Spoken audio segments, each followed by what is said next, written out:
On the morning of May 10, 1940, Belgian soldiers inside the most powerful fortress in Europe, Fort Eben-Emael, heard a strange scraping sound above their heads.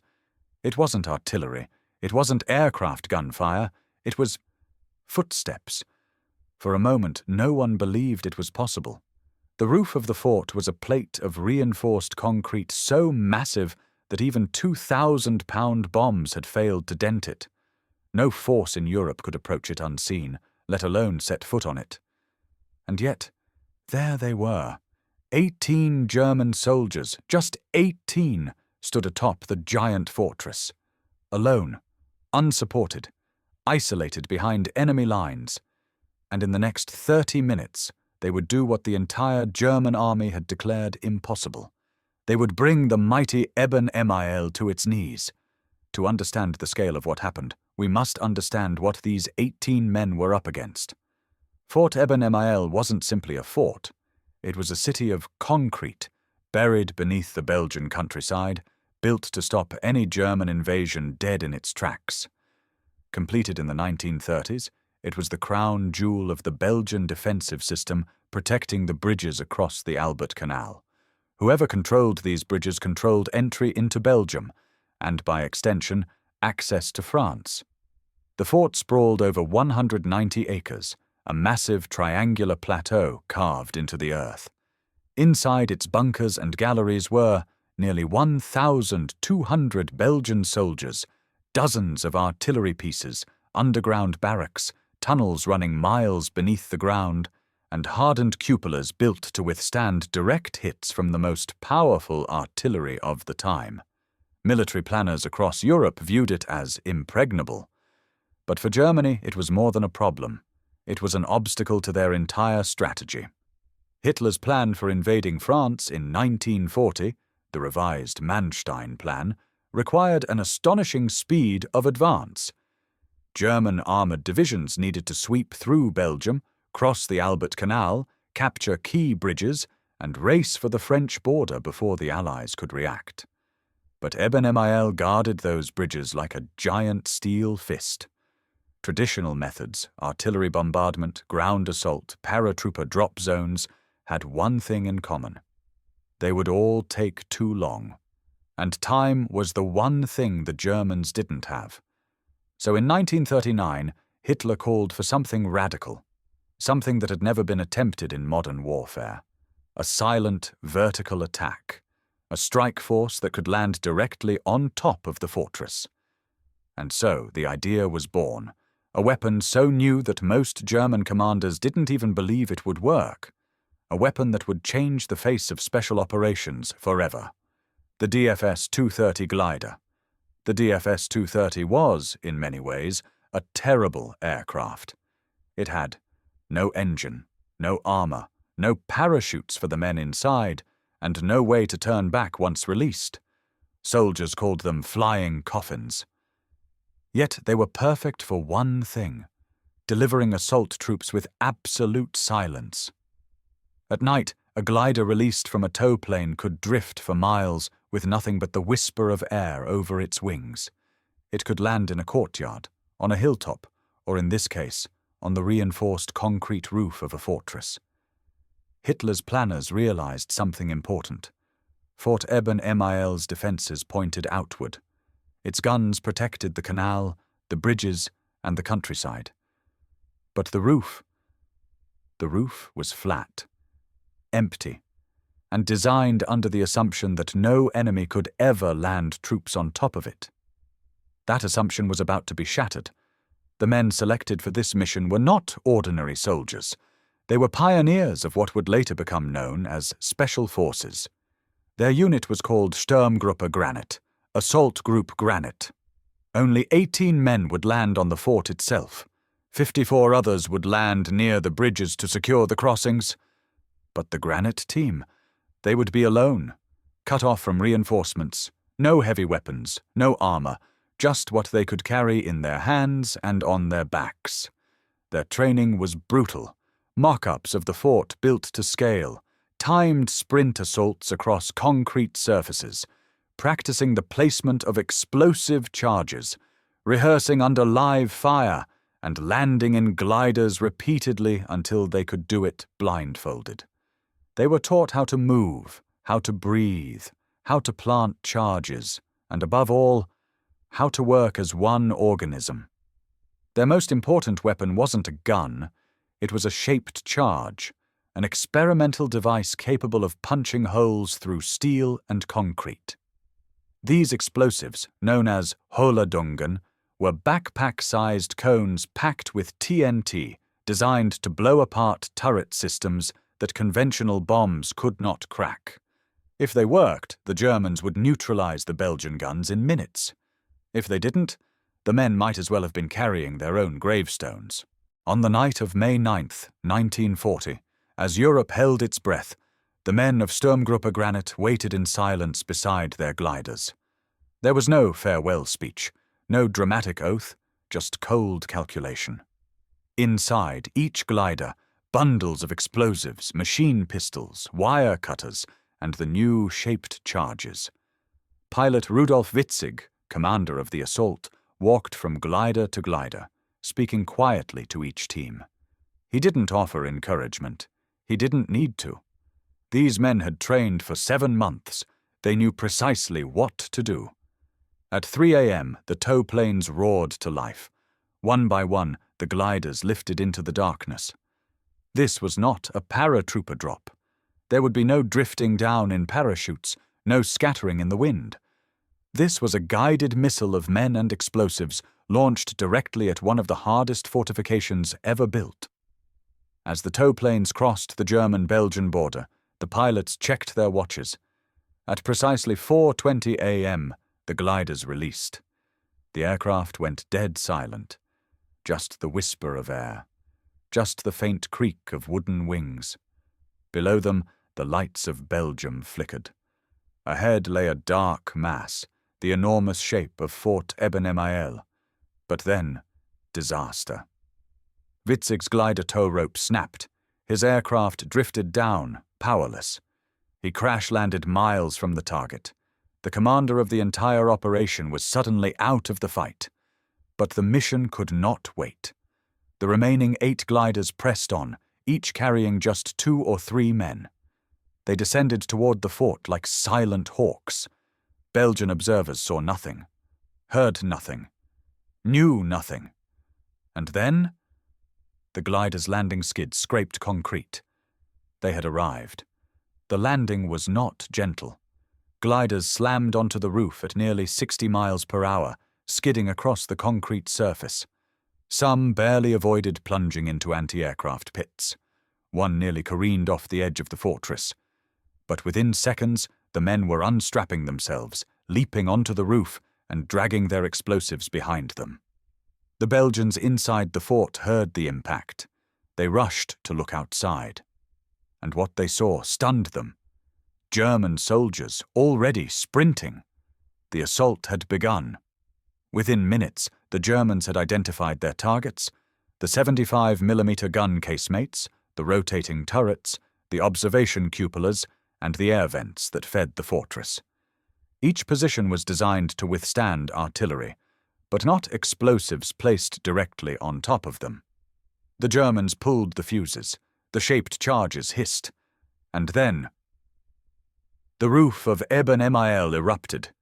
Massive fireballs tore through cupolas.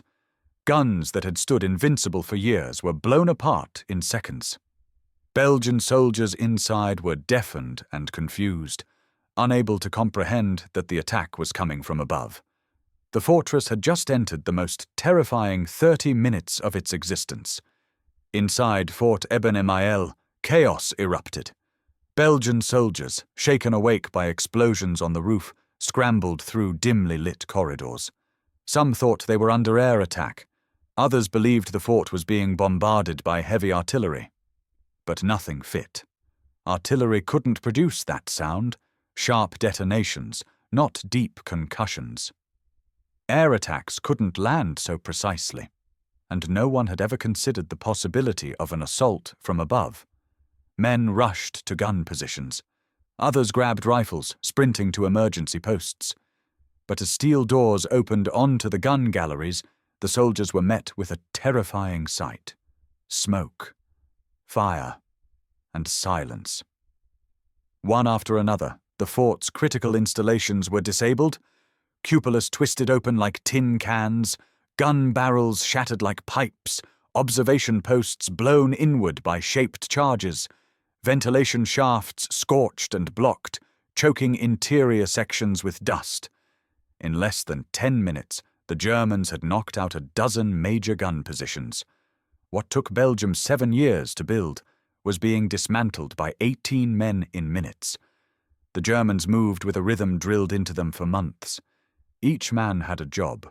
One carried the 50-pound shaped charge, another guarded him with a machine pistol, a third covered the flanks, a fourth carried spare explosives and smoke grenades.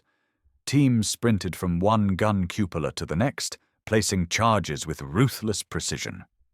At Casamata Maastricht 2, the Belgian crew tried to fire. They managed only a single shot. A charge detonated above them, collapsing the breach. At Cupola 120, Belgians attempted to rotate the turret to engage the attackers. The Germans loaded a larger charge, one they nicknamed the Door Knocker. It blew the turret off its bearings, silencing the gun permanently. At Machine Gun Post North, Belgian defenders opened fire through a narrow slit, pinning the assault team behind a vent. Bullets hammered the concrete around them. A German corporal crawled forward under fire, dragging a charge by its fuse wire. He placed it on the firing slit and dove away. The blast sealed the post shut. Every charge placed was a kill shot on a multi-ton weapon system. The Belgian defenders were not passive. They fought back fiercely. From the fort's interior stairwells, Belgian infantry emerged onto the roof in small groups, attempting to dislodge the Germans. The attackers were isolated, outnumbered, and carried limited ammunition. A Belgian squad managed to push within 30 yards of a German demolition team, opening fire across the concrete. The Germans ducked behind a blown-out cupola, returning fire with submachine guns. The battle on the roof became a deadly game of cover and movement across a terrain made of shattered iron and burning steel. But the Germans had two advantages: superior mobility. They moved in pairs, shifting position constantly. Shock weapons, grenades, and explosives optimized for close combat. Belgian defenders soon realized the truth. They could not retake the roof as long as the shaped charge teams roamed freely. One Belgian NCO later described it: "We fought in the dark. Every time we approached a position, another explosion followed. We could not tell where they were." Under relentless pressure, the counterattacks failed. Meanwhile, miles away, Rudolf Witzig, the commander whose glider tow rope snapped, was scrambling for a way back into the fight. Communications were limited, time was critical, and his men were operating without their leader. Witzig managed to find a second transport plane and ordered the crew to take him back across the border. But the airspace was now filled with flak and confusion. The plane was struck by ground fire and forced to land short of the target. Determined, Witzig commandeered a motorcycle and raced toward the fort. By the time he arrived, hours late, the explosions were already echoing across the Albert Canal. Smoke curled upward from the roof. The Belgian guns were silent. His men had executed the mission flawlessly. Witzig joined the attack, coordinating final cleanup operations, locating remaining Belgian strong points, and reorganizing his scattered assault teams. Outside, the Germans had achieved mastery. Inside, the Belgians were trapped. The destruction of ventilation ducts filled interior sections with smoke and dust. Electrical power flickered. Communications with neighboring forts were inconsistent. The main artillery pieces were gone, and infantry weapons were insufficient to retake the roof. Yet the Belgians were not ready to surrender. Their commander, Major Jean Jautrin, attempted to coordinate a breakout to retake the turrets. But every assault route led to stairwells or ladders that opened onto the roof, each one now dominated by German guns. Reinforcements from nearby Belgian units attempted to counterattack from outside, using anti-aircraft guns to fire on the Germans atop the fort. but glider troops moved between blind spots, hugging concrete ridges for cover. The Germans held the high ground, and with every hour, Belgian morale eroded. The fort had food, it had water, it had ammunition, but it no longer had a purpose. Its guns, the entire reason for its existence, were wrecked.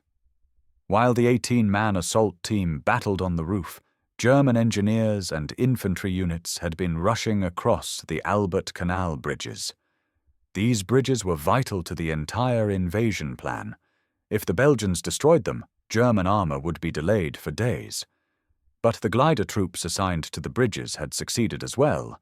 They captured them intact, another extraordinary feat. With the bridges secured, German infantry and armored cars advanced quickly toward Eben-Emael. By midday, a full battalion of German troops surrounded the fortress. The Belgians were now isolated both above and below ground. German loudspeakers broadcast surrender demands. No response.